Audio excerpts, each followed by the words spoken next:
Batterie gel. Dry-Fit Inside, Markson & Chen, assez connu. On utilise beaucoup ces batteries-là dans des systèmes de type alimentation de secours, système ondulé. Comme là c'est du gel, c'est la première batterie gel de ce qu'on va éclater là. On va voir ce qu'elle vaut à l'intérieur parce que tout ce qui est marqué c'est gel technologie. Donc on ne sait pas en fait ce que c'est comme batterie, on sait juste qu'il y a du gel. Et d'après les caractéristiques qu'il y a dessus, ça n'a pas l'air d'être une batterie de démarrage et ça n'a pas non plus l'air d'être une batterie à fort usage. Bon. On constate qu'il y a bien 6 éléments, donc c'est du 12 volts. Il y a des bouchons avec des soupapes, donc elle est VRLA. VRLA gel plomb.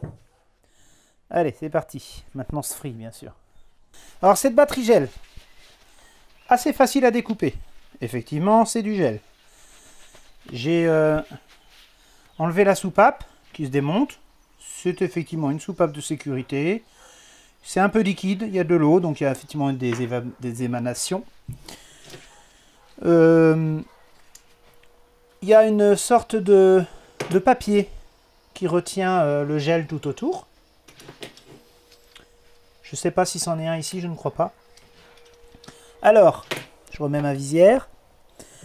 Il y a de la même manière plusieurs plaques de nature différente. La première, elle est là. Elle ressemble à une grille.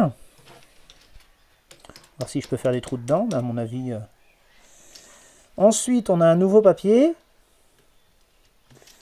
Et on voit qu'il y a une substance gélifiée de coller dessus. Mais alors franchement, on dirait... je sais pas si vous avez déjà collé du parquet avec une raclette. Et la colle, on en met très peu. Ben là c'est pareil. Il y a bien du gel. Mais alors... déjà, vous voyez, je peux l'ouvrir comme je veux. C'est pas...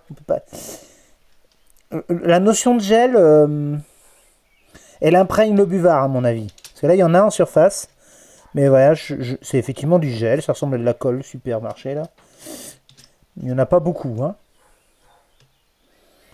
Bon, celle-ci est plus rigide.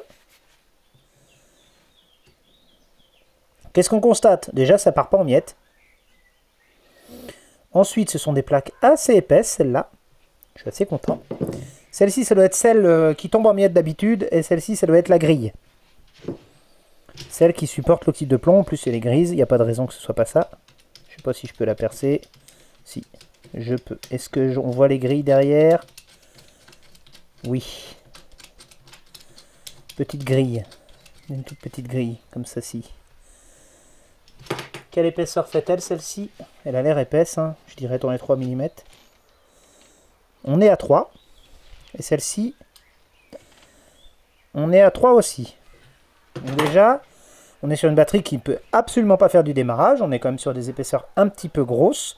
On n'est pas sur le plus gros, le plus épais, donc on ne peut pas dire que ce soit une batterie de cyclage avec une grosse capacité, mais on est sur quelque chose d'à peu près costaud, qui ne nécessitait pas forcément d'être au gel, parce que c'est très rigide, donc le gel souvent c'est pour comment dire, rigidifier, éviter que ça se déforme et aller sur le long terme. Bon, le gel, on va dire, ça va gagner quelques centaines de cycles, ce qui est toujours intéressant.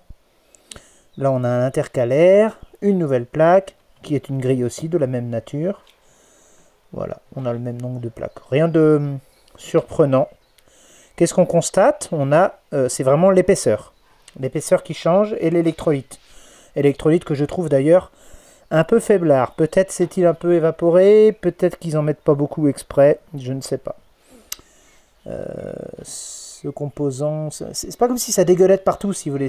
Il n'y a pas de place. Il n'y a pas de place dans la batterie. Il n'y a même pas 1 mm entre le plastique et les plaques. C'est vraiment comprimé. Ça baigne pas dans le gel. C'est vraiment une petite épaisseur de gel. Sur l'AGM, on voyait, ça fait plutôt une éponge. Là, c'est compact. Bon. Est-ce que cette petite quantité de gel justifie le poids de la batterie gel? Je ne sais pas. Je ne sais pas. Parce qu'elle est quand même compacte. Est-ce qu'ils sont obligés de surdimensionner l'épaisseur des plaques pour le même résultat? Je ne sais pas. Je suis habitué à avoir des batteries gel très très lourdes, en me disant la densité du gel est bien supérieure à l'eau, sauf que bah, c'est pas comme s'il y avait du gel qui prenait la même place que l'eau, si vous voulez. Là, ça prend presque pas de place. Je regarderai si j'ai d'autres batteries gel à démembrer, mais je ne crois pas.